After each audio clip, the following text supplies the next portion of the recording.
Dari mentor yang gue nggak pernah ketemu, yaitu Charlie Munger. Beliau berkata seperti ini, dunia itu tidak digerakkan oleh keserakahan, ya, tapi dunia itu digerakkan oleh iri hati.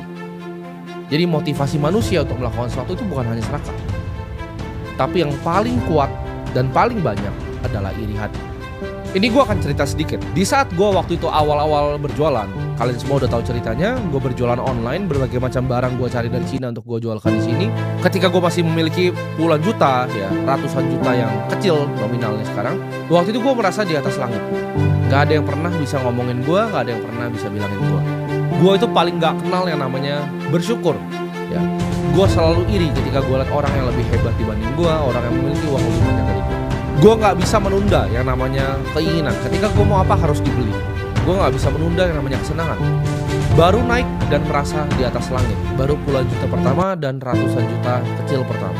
Waktu itu nafsu gue untuk pamer juga itu gak bisa dikendalikan. Ya, ketika gue punya puluhan juta, gue nabung 3 bulan beli Rolex.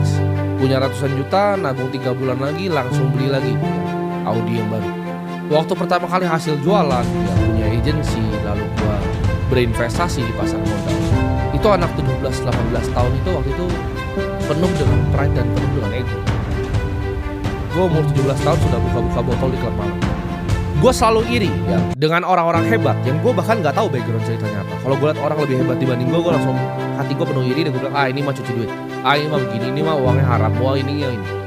Gue sombong sekali dan arogan sekali ketika gue tidak tahu apa-apa. Kalian harus camkan ini di hati kalian ya. Hati yang tenang itu jauh lebih penting dibanding rekening.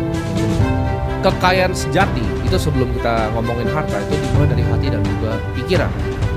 Lu harus bisa buang yang namanya iri hati, lu bisa buang yang namanya pride, namanya ego. Kesombongan tuh harus dibuang dari hati.